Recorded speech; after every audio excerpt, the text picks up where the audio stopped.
जय हिंद दोस्तों, मैं सौरभ और स्वागत है आपका आपके चैनल अर्थ जीएस पर। हम लोगों की करंट की सीरीज़ का अगला दिन दिसंबर 13 की बात हो रही है। डे आपके कंटिन्यू 132। जो लोग अभी तक हमारे चैनल से ऐड नहीं हुए हैं वो डायरेक्ट यूट्यूब पर सर्च कर सकते हैं अर्थ जीएस बाई सौरभ कुशवाहा। वहाँ आप चैनल को सब्सक्राइब कर लीजिए ताकि आपको डेली के वीडियोज़ मिलते रहें। ये हमारे टेलीग्राम का लिंक दिया गया है, यहाँ पर आप ऐड हो सकते हैं अर्थ जीएस, जहाँ पर आपको डेली के वीडियो के पीडीएफ और अदर सब्जेक्ट के पीडीएफ भी मिलते रहेंगे। बढ़ते हैं पहले क्वेश्चन पर।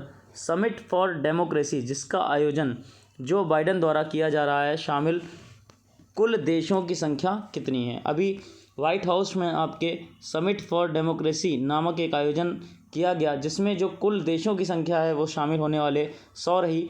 इन 100 देशों में आपके यूक्रेन और ताइवान जैसे देश भी शामिल हुए, लेकिन 2 देशों ने इसमें भाग नहीं लिया जिनको इनवाइट नहीं किया गया। एक आपका रूस यानी रसिया और दूसरा आपका चाइना। तो इन दोनों का नाम भी आपको याद रखना है जिन्होंने इसमें पार्ट नहीं लिया। याद रखिएगा इस आयोजन में पीएम मोदी ने भी भाग लिया। नेक्स्ट है, हाल ही में किस देश ने चीन को मान्यता प्रदान की? याद रखिएगा देश का नाम पूछा गया है जिसने रिसेंटली चीन को मान्यता प्रदान की है, तो उसका करेक्ट ऑप्शन है आपका निकारागुआ। और याद रखिएगा चीन को तो मान्यता इन्होंने दी है, साथ में एक देश से मान्यता समाप्त भी कर ली है, नाम उसका ताइवान। ताइवान को चीन का हिस्सा मानते हुए ताइवान से राजनयिक संबंध समाप्त और चीन से आरंभ। देश का नाम निकारागुआ। नेक्स्ट है, भारतीय गणितज्ञ नीना गुप्ता जिन्हें DST-ICTP-IMU रामानुजन पुरस्कार मिला है, वह किस राज्य से संबंधित हैं? याद रखिएगा इस वर्ष का जो रामानुजन पुरस्कार है 2021 का, वो नीना गुप्ता को प्रदान किया गया है। इनका राज्य की बात करें तो पश्चिम बंगाल, कोलकाता में ये प्रोफेसर के पद पर तैनात हैं। और ये जो आपका रामानुजन पुरस्कार है ये यंग साइंटिस्ट को प्रदान किया जाता है, जो आपके यंग गणितीशियन होते हैं, गणितज्ञ होते हैं, उनको दिया जाता है। नेक्स्ट है, ऑपरेशन देवी शक्ति का संबंध किस देश से है?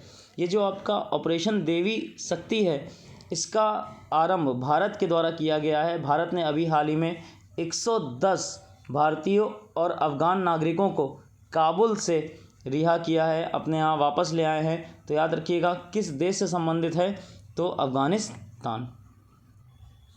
नेक्स्ट है, केंद्रीय मंत्रिमंडल ने प्रधानमंत्री आवास योजना ग्रामीण को 2021 से किस वर्ष तक जारी रखने की मंजूरी प्रदान की गई है? आपकी जो योजना है प्रधानमंत्री आवास योजना ग्रामीण 2021 से बढ़ाकर 2024 तक कर दी गई है। याद रखिएगा इसके तहत जो शेष आपके घर रह गए थे बनाने के लिए, और उनकी संख्या अगर पूछी जाए तो 155.74 लाख, इतने घरों का निर्माण 2024 तक किया जाएगा। किस योजना के अंतर्गत? प्रधानमंत्री आवास योजना ग्रामीण के अंतर्गत। नेक्स्ट क्वेश्चन है, भारत 2022 स्वतंत्रता दिवस, ये मिसप्रिंट हो गया है यहाँ पर, ये रिपब्लिक डे की बात हो रही है, गणतंत्र दिवस की बात हो रही है। भारत 2022 गणतंत्र दिवस के उपलक्ष्य में कितने देशों के राष्ट्रपतियों का आमंत्रित कर रहा है? अभी हाल ही में भारत ने घोषणा करी कि 26 जनवरी 2022 को मध्य एशिया के, याद रखिएगा एरिया भी आपको याद रखना है, मध्य एशिया के टोटल 5 जो देश हैं उनके राष्ट्रपति को आमंत्रित किया गया है। कौन कौन से देश हैं उनके नाम की बात करें तो पहला है कजाकिस्तान, दूसरा किर्गिस्तान, तीसरा ताजिकिस्तान, चौथा तुर्कमेनिस्तान, और जो 5वां देश है नाम उसका उज्बेकिस्तान। तो याद रखिएगा टोटल 5 देशों के राष्ट्रपति को इनवाइट कर रहा है इंडिया 2022 समारोह में। नेक्स्ट क्वेश्चन है, लोकसभा ने सीबीआई और ईडी के निदेशकों के कार्यकाल को 2 वर्षों से बढ़ाकर अधिकतम कितने वर्ष करने के लिए विधेयक पारित किया है?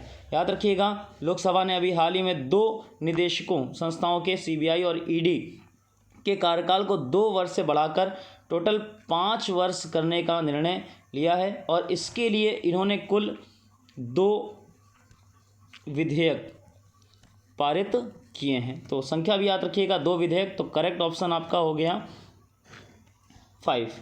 नेक्स्ट है, एक्सरे टेलीस्कोप को नासा द्वारा किसके अध्ययन के लिए जारी किया गया है। नासा ने अभी हाल ही में एक टेलीस्कोप, आपका नाम उसका एक्सरे, लॉन्च किया है। और अध्ययन की बात करी जा रही है तो ये किसका अध्ययन करेगा, याद रखिएगा, ये आपका ब्लैक होल के जो भी आपके रहस्य होते हैं, क्या होता है, कैसे बनते हैं, कैसे ख़त्म होते हैं, इन सब के चीज़ों पे ये शोध करेगा।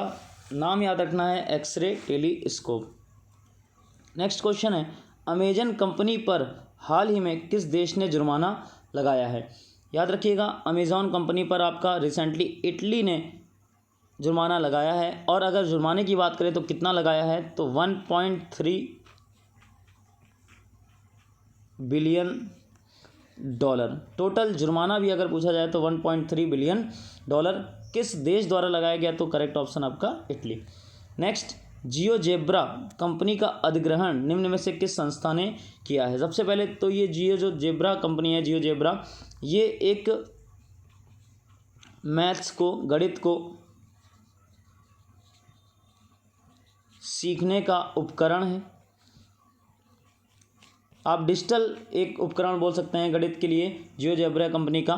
इसका जो अधिग्रहण किया है वो याद रखिएगा बायजूस ने किया है। करेक्ट ऑप्शन आपका 3rd नंबर। और ये जो आपकी जियोजेब्रा है ये ऑस्ट्रिया बेस्ड एक कंपनी है। और याद रखिएगा जो प्रेजेंट टाइम में बायजूस है वो दुनिया की सबसे बड़ी एड टेक कंपनी है, मतलब एजुकेशन और टेक्नोलॉजी एड टेक कंपनी है। नेक्स्ट, 12 दिसंबर की बात हो रही है। स्पेशल डेज में बात करें अगर, तो सबसे पहले जो डे मनाया गया आपका इंटरनेशनल डे ऑफ न्यूट्रलिटी, और दूसरा है इसी दिन आपका international universal health coverage day. दोनों के दोनों आपको इसी दिन मनाए जाते हैं। Next, question of the day की बात करें, question of the day 132 question है, भारत कौशल रिपोर्ट जो आपकी इंडिया स्किल रिपोर्ट है 2022 के अनुसार प्रथम स्थान पर कौन सा राज्य रहा। आपको वीडियो के कमेंट बॉक्स में मेंशन करना है कि ये जो ISR रिपोर्ट होती है 2022 वाली, इसके अनुसार फर्स्ट नंबर पे कौन सा राज्य रहा। अगर आपको सेकंड और थर्ड नंबर वाले राज्य भी पता हैं, मतलब तीनों रैंकिंग से 1, 2 और 3, तो भी आप मेंशन कर सकते हैं कमेंट बॉक्स में। तो ये आपकी करंट की सीरीज़ का 1 दिन हो गया। मिलते हैं नेक्स्ट टर्न पर, तब तक के लिए जय हिंद।